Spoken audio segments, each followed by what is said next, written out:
नजीरा को तारीफ शब्द पता ही नहीं था। घर के सारे काम वह एकदम सही सही करती थी।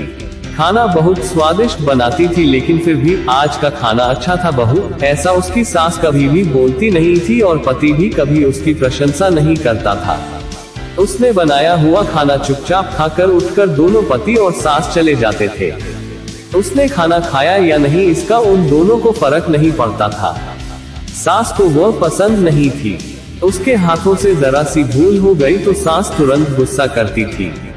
उससे भी बुरी बात यह थी कि उसके पति और उसके बीच बातचीत ज्यादा नहीं होती थी और उन्होंने ये चुप्पी बनाए रखी थी।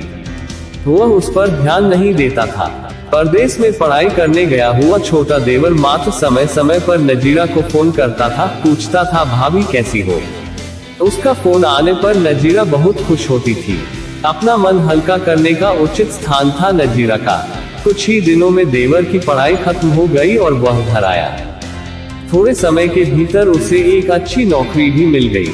नजीरा को बहुत आनंद हुआ। नौकरी लग जाने के बाद उसकी सास अपने छोटे बेटे की शादी के लिए बातचीत करने लगी, पर देवर को एक भी लड़की पसंद नहीं आती थी। इसने ही बोला होगा उसे मना करने को, सोचकर सास नजीरा को ही दोष दे रही थी।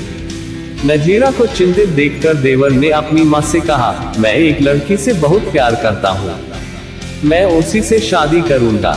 उसने जिद की, देवर जी यह बात पहले बतानी चाहिए थी ना।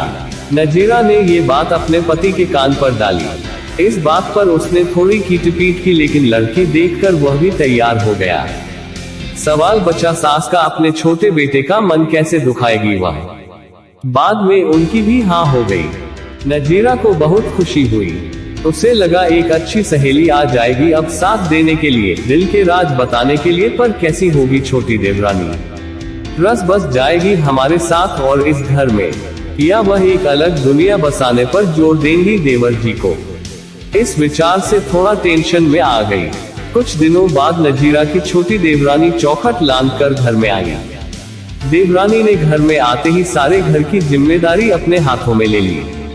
अब सास ने अपनी छोटी बहू की ज्यादा ही तारीफ करना शुरू कर दिया। उसे माँ जैसा प्यार करने लगी। ये देखकर नजीरा की आंखों में आंसू आ जाते।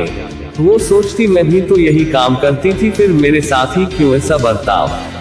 अब थोड़े दिनों बाद छोटी देवरानी पूरे घर पर राज करेगी और फिर मेरी जगह वहां पर कोने में होगी। अपने ही विचारों में खो गई नजीरा के भाव समझने पर छोटी देवरानी नजीरा के हाथ अपने हाथ में लेकर बोली, दीदी मुझे सब पता है, मुझे अपनी छोटी बहन समझिए, देखना बहुत जल्दी सब ठीक हो जाएगा।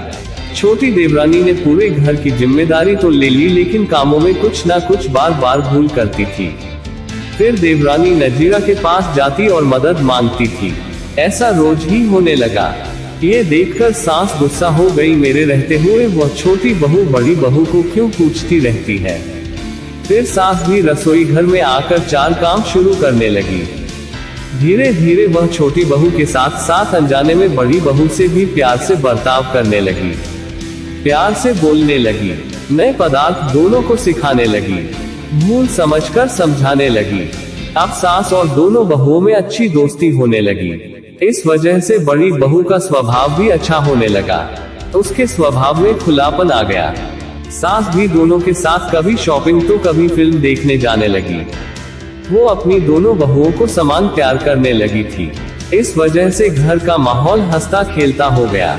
इसके अलावा अपने भाई और उसकी पत्नी की बॉन्डिंग देखकर नजीरा का पति भी उसके साथ अच्छा व्यवहार करने लगा।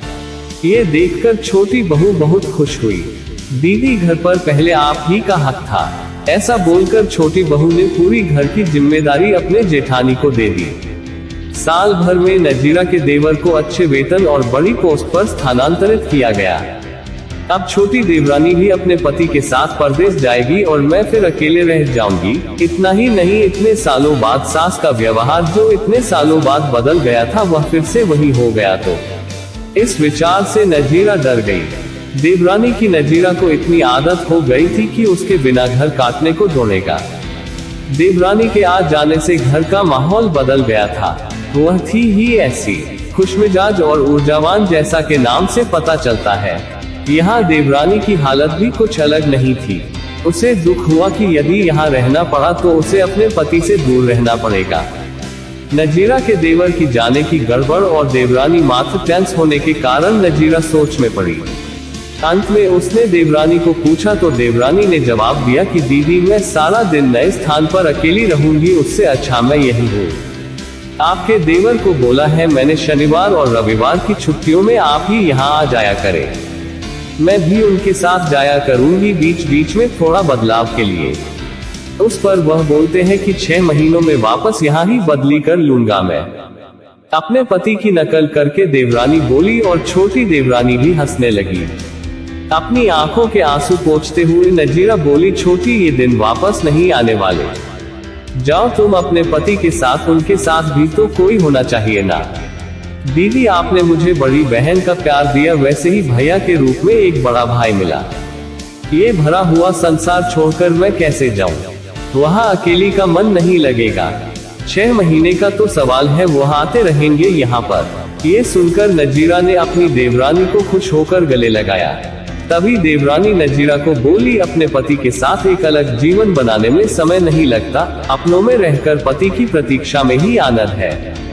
दोस्तों 2 अलग अलग घर और ससुराल से आने वाली ये लड़कियां अपने नए घर के लिए सब कुछ करती है, पता ही नहीं चलता कि कब एक दूसरे की आदत हो जाती है।